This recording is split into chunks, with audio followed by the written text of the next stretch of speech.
المعطيات المتواجدة في القرآن والسنة لم تتوصل إليها البشرية إلا حديثا.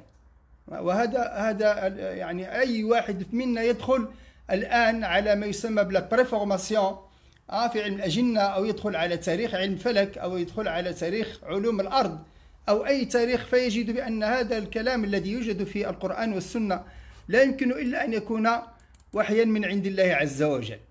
فيعني نأخذ مثلا نموذج من هذا الذي سنتحدث عنه اليوم، فنجد بأن القرآن سطر يعني مبدأ السير في الأرض، يعني لكي نتعرف على محتويات يعني ما يوجد في كتاب الله عز وجل من علوم. قل سيروا في الأرض فانظروا كيف بدأ الخلق، قل انظروا ماذا في السماوات والأرض. يعني هذا منهج مهم جدا يعني في التعامل مع مادة الإعجاز. ثم سطر منهاج آمنا به كل من عند ربنا، لأن البشرية اليوم لا تعلم من يعني علم يعني من الكون المتواجد إلا حوالي 5% على الأكثر. يعني هناك من يقول بأن البشرية لا تعرف إلا حوالي 1%.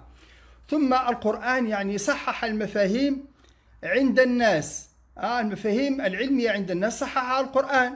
فنحن نعرف ماذا حدث مع كوبرنيك وغاليليو، والقرآن يعني لم يحدث فيه اصطدام مع العلوم تماما، فحدد بأن الشمس تجري لمستقر لها، وحدد بأن الأرض تجري، وحدد بأن الكون يتوسع، وحدد بأن الكسوف لا يرتبط بموت أحد أو حياته. هذه معطيات علمية لا يمكن لبشر أن يقول بها إلا في يعني القرن العشرين والقرن الواحد والعشرين.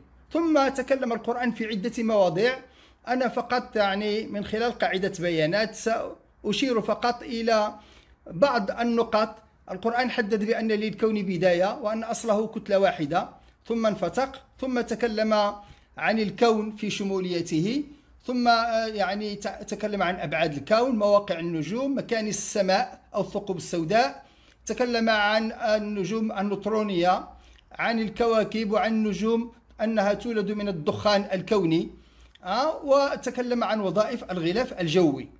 ثم القرآن حدد كذلك يعني مفاهيم جديدة لم تكن تعرفها البشرية، وأن يعني الكون له نهاية، وأن النجوم تموت ويذهب ضوءها، وأن هذا يعني انفجار النجوم هو مرتبط بإعطاء شكل وردي في الكون.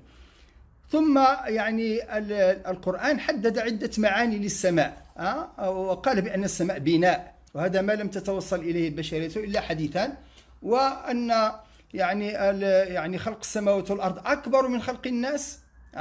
ثم وتكلم القرآن عن سماوات علا، وتكلم عن أن الغلاف الجوي يمتد إلى ما وراء القمر، وهذا فيه تصحيح. هذه النقطة بالخصوص بها تصحيح الآن، يعني ينضاف إلى التصحيحات التي قدمها القرآن لهذه المادة على امتداد تاريخ البشرية منذ بداية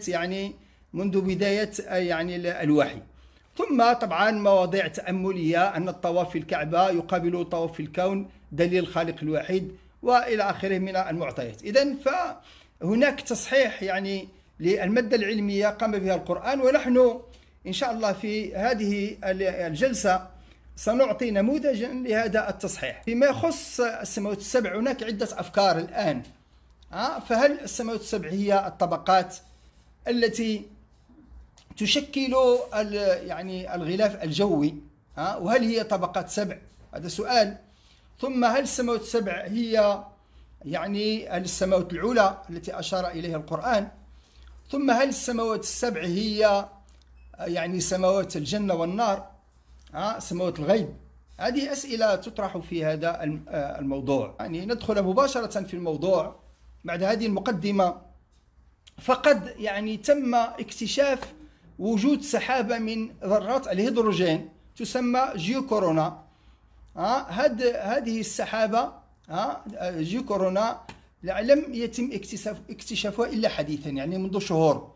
نجد في الإصدارات الأخيرة surprise Earth's atmosphere extends far beyond the moon، يعني الغلاف الجوي هذا من آخر ما تم في الحقيقة تأكيده، أن هذا الغلاف الهيدروجيني يتسرب الغلاف إلى ما وراء يعني القمر، ويصل يعني مداه إلى 630 ألف كيلومتر، يعني امتدادا يعني من فوق سطح الأرض. إذن هذا في الحقيقة يجعلنا يعني نرفض كل ما يوجد في الأدبيات الغربية لحد الآن. هذه الأدبيات الغربية يجب تصحيحها، فهي تعطي لطبقة الإكزوسفير، هذه الطبقة الأخيرة تعطيها مدى 10,000 كيلومتر فقط، 10,000 كيلومتر فقط.